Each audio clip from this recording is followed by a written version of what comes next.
Bismillahirrahmanirrahim. Alhamdulillahirabbil alamin. Wassalatu wassalamu ala asyrafil anbiya'i wal mursalin sayyidina Muhammadin wa ala alihi wa sahbihi ajma'in. Amma ba'du. Rabbi shrah li sadri wa yassir li amri wahlul 'uqdatam min lisani yafqahu qawli. Subhanaka la ilma lana illa ma 'allamtana innaka antal alimul hakim. Allahumma la sahla illa ma ja'altahu sahla wa anta taj'alul hazna idza syi'ta sahlan sahla. Sallallahu ala sayyidina Muhammad wa ala alihi wa sahbihi wasallam. Walhamdulillahi rabbil alamin. Para penonton yang dirahmati Allah sekalian, Assalamualaikum warahmatullahi wabarakatuh. Alhamdulillah, kita teruskan bersyukur pada Allah Subhanahu wa taala di atas segala nikmat yang Allah masih memberikan kepada kita, dan kita bermohon mudah-mudahan Allah Subhanahu wa taala memberikan keberkatan, memberikan kita kesihatan, keafiatan, dan juga mudah-mudahan Allah Subhanahu wa taala mempermudahkan segala urusan kita dunia dan akhirat. Amin ya rabbal alamin. Nyambung kita dalam pengajian dan juga pembacaan kitab Bidayatul Hidayah karangan Imam Al-Ghazali rahimahullahu taala, yang mana pada waktu yang lalu kita ada membincangkan tentang perkara-perkara ataupun adab-adab yang dikongsikan oleh Imam Al-Ghazali kepada diri kita, iaitu adab-adab di hadapan orang, iaitu yang perlu kita jagalah, yang perlu kita jaga supaya kita ini menunjukkan ataupun menampilkan akhlak yang baik. Jadi kadang-kadang kita tak perasan, kita lihat ramai orang yang sebenarnya lebih-lebih lagi pada zaman sekarang ini kita lihat pada zaman Imam Al-Ghazali, dia dah sebutkan tentang adab-adab ini. Jadi kalau kita tengok zaman sekarang lagi, kita tengok berapa ramai orang yang kekurangan adab-adab.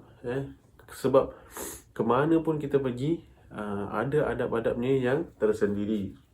Bila kita pergi ke masjid, ada adab-adabnya. Bila kita ziarah rumah orang, ada adab-adabnya. Bila orang datang rumah kita, ada adab-adabnya. Bila kita dengan ahli keluarga, dengan kawan-kawan, semua ada adab-adab yang tersendiri. Dia tak boleh muat pakai. Ada orang dia ingatkan macam dia kata, oh tak Ustaz, saya macam gini je. Macam mana Ustaz tengok saya dengan dekat luar, macam gini juga saya dekat rumah, macam gini juga saya dekat majlis-majlis dan sebagainya. Tak, dia tak boleh satu akhlak tu dimuat pakai kat semua tempat. Itu adalah antara perkara yang mungkin kita nak kena perbaikilah. Okey. Jadi yang kita nak kongsikan dan kita nak lihat contoh, saya memberikan satu contoh. Apabila kita berada di majlis kenduri contohnya, kita diundang oleh tuan rumah, mungkin kita kawan dengan tuan rumah tersebut. Ini mungkin biasa terjadi. Kita kawan dengan tuan rumah tersebut yang mungkin baru meninggal salah seorang daripada ahli keluarganya. Kemudian dalam majlis kenduri tersebut, tentu ada family members sendiri. Maknanya ada ahli keluarganya sendiri, saudara mara, adik-beradik dan sebagainya, ipaduai dan sebagainya. Jadi bila kita ni sebagai kawan, mungkin kita nak kena prihatin, kita nak kena lihat, kalau itu rumah kawan kita, teman kita dan ada ahli keluarganya, kita walaupun contohlah dah biasa bergurau dengan kawan kita yang undang kita ni, kita biasa gurau. Kadang mungkin gurau kita ni dianggap kasar, tapi antara kita kawan-kawan tak ada apa-apa. Tapi kalau di depan orang ramai, mungkin orang tengok tak sesuai. Lebih-lebih lagi kalau ada budak-budak kecil, ada anak-anak dan sebagainya, orang-orang muda dan sebagainya, ataupun ada orang-orang tua sebagainya. Jadi bila kita lihat tak sesuai, jadi contoh yang saya nak berikan ialah apabila kita berkunjung ke rumah orang. Saya kasih contoh kenduri. Jadi bila kita ke rumah kawan kita tu, kita nak kena hormati pertama sekali majlisnya, tuan rumahnya, majlisnya. Kita tengok majlis tu sempena dengan apa. Majlis bersempena dengan kenduri tahlil arwah. Jadi maknanya kita ni tak boleh lah, maksudnya apa, ketawa-ketawa ataupun kita cakap kuat-kuat ataupun kita tunjukkan kita bergurau dan sebagainya. Sebab gurau ni bukannya tak boleh. Kata Nabi SAW ni memang boleh bergurau, tapi mesti nak kena ada tempatnya. Nabi SAW pun bergurau. Kita pernah dengar hadis Nabi SAW yang mana Nabi bergurau dengan Nabi orang kata ada sense of humor. Maknanya ada gurauan juga yang dilakukan oleh Rasulullah SAW, tapi bertempat. Dan gurauan Nabi SAW tidak ada dustanya, tidak ada bohongnya. Jadi bila kita ni ke apa majlis kenduri arwah contohnya, kan, memandangkan dia kawan kita hormati dia, kita hormati majlisnya dan kita hormati ahli keluarganya. Sebab pernah berlaku bila kita lihat dia kawan-kawan dia datang, sekali suara mereka ni lagi kuat daripada suara ahli keluarganya. Jadi kita yang kat situ pun kita jadi naik segan lah. Kita naik segan sebab kenapa? Dia kata apa? Dia boleh cakap lagi dengan ahli keluarga ni. Dia kata apa? Tak apa, kita kawan-kawan ni kita memang berbual kasar. Kita dengan kawan-kawan ni kita memang gurau kasar. Dia cakap kan. Jadi ahli keluarganya ni diam aja. Sebab kenapa? Pertama sekali itu adalah majlis tahlil, majlis kenduri arwah. Jadi kita nak kena prihatin, nak kena hormati perasaan orang.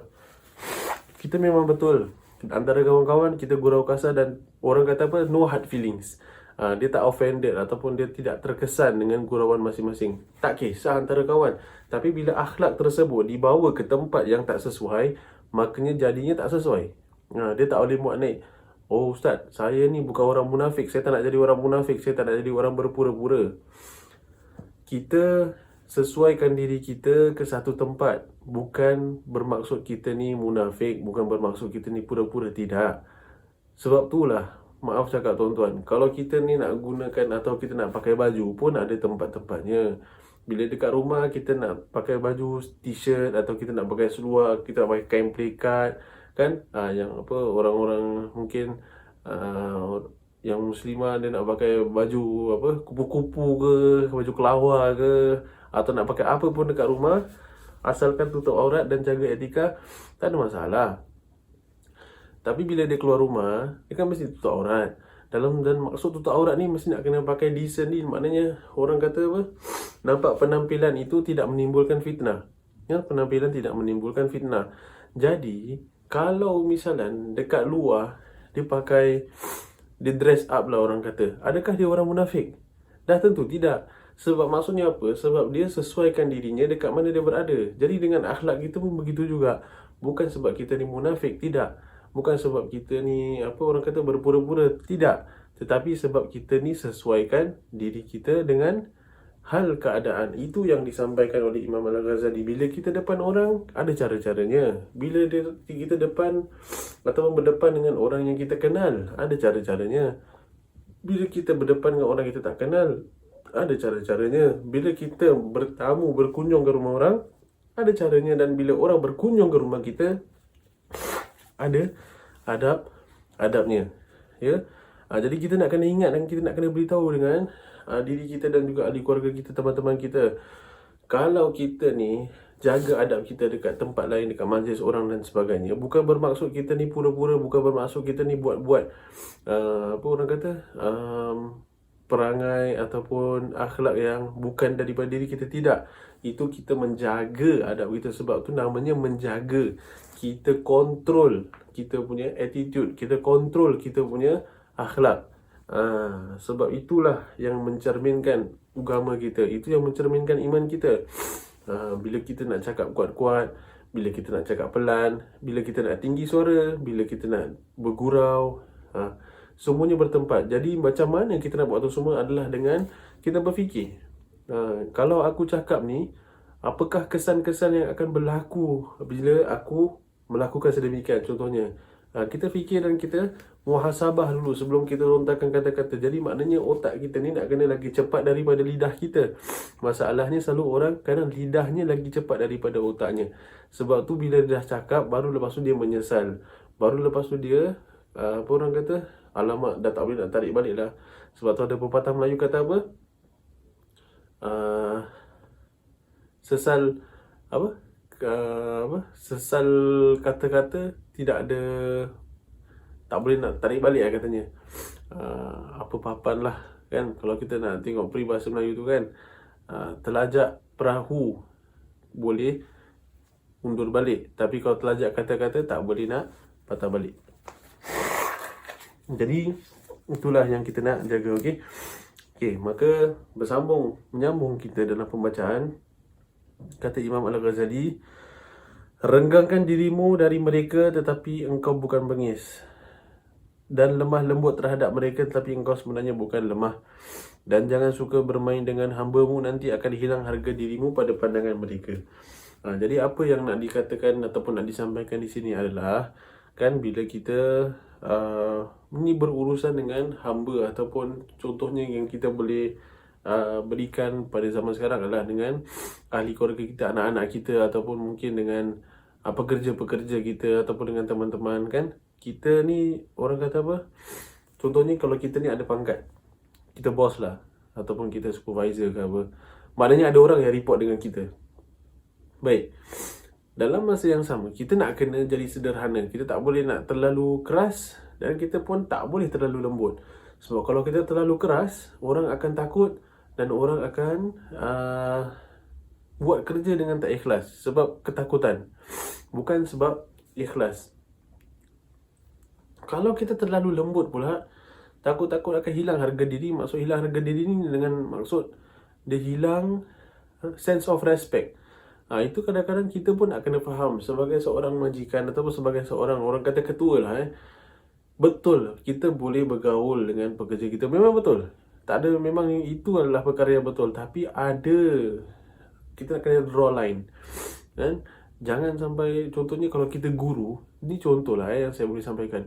Kalau kita seorang guru, kita ada anak murid. Jadi misalnya kita ni, maaf cakap, kita ni ada apa, takkan kita nak ajak anak murid kita, maaf cakap, sama-sama isap rokok dengan kita.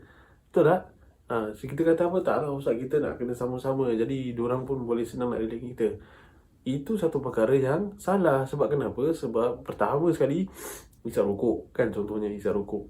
Dan yang kedua yang lagi teruk dan lagi buruk lagi, apabila dia ajak dan dia konon-konon macam samalah dengan anak-anak muridnya. Bila dia dah jatuhkan diri dia macam gitu, maknanya jatuhlah harga dirinya. Jadi kalau orang tengok, ini guru kita ni pun isap rokok sekali sama-sama. Jadi kalau boleh jangan, macam mana pun kita kena jaga harga diri kita, ya. Sama juga sebagai seorang tua, macam mana pun jangan kita kasih approval. Walaupun misalnya kita cakap, alah tak apalah Ustaz, dia dah besar lah, dia pandai lah apa nak buat dengan diri sendiri. Ya betul, itu memang betul, itu memang urusan dia, itu memang dia punya hal tanggungjawab sendiri. Tapi kita punya tanggungjawab ialah kita jangan kasih dia satu kelepasan atau satu kebebasan ataupun satu approval yang apa yang dia buat ni adalah betul. Jangan. Jadi sebab itulah kita ni nak jadi baik ni bukannya senang. Nak jadi baik ni susah, tapi nak jadi jahat ni lagi senang. Itu yang masalah dekat sini. Sebab kenapa? Sebab apabila seseorang itu melakukan satu kebaikan, 100% datang daripada usahanya sendiri. Tapi bila satu orang tu dia nak buat kejahatan, senang aja dia nak buat. Sebab kenapa? Kata para alim ulama, disebabkan oleh bantuan daripada syaitan. Syaitan dah deposit 50% of the effort. Syaitan dah deposit usahanya. Sebab tu kita kadang-kadang, kalau kita perasan lah, untuk kita nak tertinggal daripada bangun subuh tu lagi senang daripada kita nak bangun subuh. Kalau kita dah terdorong nak buat kejahatan tu, lagi banyak cara daripada kita nak menghalang kita daripada buat kejahatan tersebut. Ialah kerana syaitan ni memang dah prepare, dia dah siapkan jalan-jalan, dia dah orang kata berikan usaha-usaha yang sewajarnya. Jadi sebab tu kita nak kena sangat-sangat berjaga. Dan sambung lagi, dan apabila engkau terpaksa bertengkar dengan orang lain, maka hendaklah engkau menjaga kehormatan diri. Kata Imam Al-Ghazali, bila kita argue dengan orang, kita nak kena jaga kehormatan diri. Baik dengan siapa-siapa pun lah. Kalau takdir Allah Subhanahu Wa Taala kita nak kena argue, ada orang ni dia tak boleh, orang kata lebih kurang dan sebagainya, dan memang hak kita untuk kita nak berdirikan, kita argue. Tapi kata Imam Al-Ghazali, jaga kehormatan diri dan berhati-hatilah supaya engkau tidak bertindak seperti orang yang bodoh dan rakus fikiran. Baik-baik hujahmu, dan jangan engkau mengisyaratkan dengan tanganmu, dan jangan engkau banyak menoleh ke belakang, dan jangan engkau duduk di atas kedua lututmu. Dan apabila telah hilang marahmu, maka bercakaplah baik-baik. Jadi sampaikan dalam argument pun Imam Al-Ghazali ada mengajarkan kepada kita. Dia kata apa? Bila kita argue, bila kita orang kata berselisih faham, jaga kehormatan diri kita. Jangan, dia kata apa?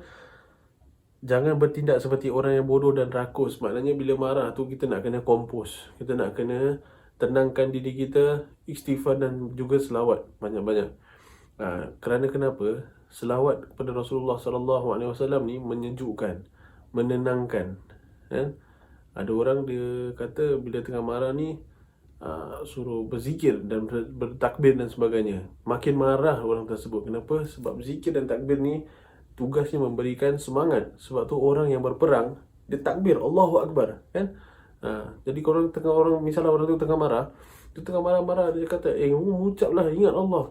Dia pun ya Allah gitu, kan? Makin marah dia. Tapi sebab tu nasihat yang paling baik sekali daripada guru-guru kita, apabila orang tu tengah marah, orang tu tengah panas dan sebagainya, benda yang paling baik dilakukan daripada sudut verbal, daripada sudut ucapan adalah Allahumma salli ala Sayyidina Muhammad, selawat kepada Rasulullah SAW.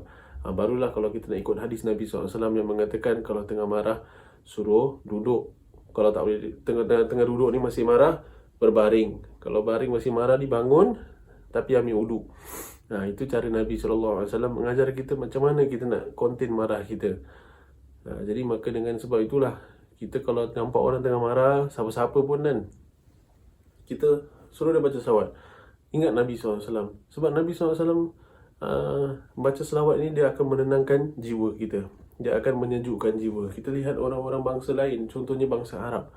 Mereka boleh bertengkar macam nak berbunuh dan sebagainya. Tapi bila orang yang ketiga mengatakan sallu ala Nabi, ataupun selawatlah kamu kepada Rasulullah SAW, maka dua-dua tu akan reda. Ini adalah keberkatan Nabi Muhammad SAW. Maka bila kita tengah marah, fikir baik-baik. Jangan rakus fikiran. Jangan melakukan seperti perkara-perkara orang yang bodoh melakukan. Dan katanya, jangan banyak mengisyaratkan dengan tangan. Bila gaduh tu jangan sampai angkat-angkat tangan. Jangan sampai mengisyaratkan dengan tangan. Maksudnya dengan isyarat maki ataupun isyarat seperti angkat tangan tinggi-tinggi, menunjukkan kemarahannya dan sebagainya. Itu adab-adab yang telah terlanggar apabila seseorang tu dalam keadaan yang marah. Dan jangan engkau menoleh ke belakang dan jangan engkau duduk ke atas dua lututmu. Maknanya kalau orang tengah marah, dia tengah duduk bersila tu, jangan duduk atas dua lutut. Jangan seperti seolah-olah kita nak terkam orang. Jangan kita gertak-gertak. Kata kalau tak nanti aku pukul kau. Kalau tak nanti aku bantai kau dan sebagainya. Jangan. Itu adalah adab-adab. Bila kita marah tu, kita fokus dekat topik apa yang kita sedang arguekan tu, settle dekat situ saja. Maknanya hanya sekadar itu. Jangan sampai melalut sampai ke perkara-perkara lain. Sebab tu kita tengok pergaduhan dan sebagainya semua hasil daripada cocokan dan julukan daripada syaitan. Dan apabila telah hilang marahmu, maka bercakaplah baik-baik. Maka telah hilang, marah dah hilang, cakaplah dengan percakapan yang baik. Jangan sampai orang kata bermusuhan, berpanjangan dan sebagainya. Akhirnya kita nak tengoklah apa yang kita marah tu, kalau boleh disebabkan oleh perkara yang berkaitan dengan hal ehwal agama. Maknanya apa-apa kemarahan kita ni mestilah berpunca daripada kesalahan orang daripada sudut agama. Maksudnya contoh, kalau kita nampak anak kita tak tutup aurat, kita dah tegur banyak kali, kita nak marah, boleh marah. Tapi kalau sekadar maaf cakap, kadang-kadang budak-budak kecil terlanggar, gelas jatuh, air dan sebagainya kan, tak usahlah kita marah sampai melampau batas. Marah boleh, sekadar berikan teguran boleh, tapi jangan sampai pukul bantai. Kenapa pukul bantai budak ni? Rupanya budak tu terlanggar gelas. Sekadar itu saja. Sudah, gelas ni mahal tau. Ya, walaupun mahal, tapi kita lihat kesalahannya tu adalah kesalahan budak-budak. Maknanya kesalahan yang normal. Bukan kesalahan yang budak ni menipu, budak ni pergi orang kata melanggar hukum syariat Allah SWT. Sebab kita lihat Nabi SAW yang buat dia marah adalah apabila seseorang itu melanggar syariat Allah SWT, kan? Jadi kalau kita nak marah, biar perkara itu adalah perkara yang worth dimarahi. Seorang guru kita, saya kongsikan sikit lah guru dia, saya cerita lah bila kita ziarah dekat rumah dia, dia ada mempunyai anak lelaki kecil lah. Biasalah budak lelaki lari sana lari sini kan, dalam umur 3-4 tahun gitu. Bila kalau kita tengok daripada sudut mata kasar, macam kita nak cakap dengan guru kita tapi segan kita tak cakap apa, kita diam aja. Kita tengokkan dia ignore anaknya tu. Maknanya dia cakap lah sekali-sekala, contoh nama budak tu Muhammad, Muhammad duduk dan diam. Ataupun pergi balik masuk bilik, main kat bilik kau. Contohlah macam gitu. Dia ada tegur macam gitu. Dia ada tegur macam gitu. Sebab apa? Supaya tak ganggu ada tetamu kan. Tapi budak ni dia tak dengar cakap. Dia main sana, main sini, main sana. Dan kemudian dia diamkan aja. Tapi kebetulan lepas tu budak ni dia tanya kepada anak dia dah. Pasal nampak anak dia tengah pegang duit. Dia tanya anak, dapat duit dari mana?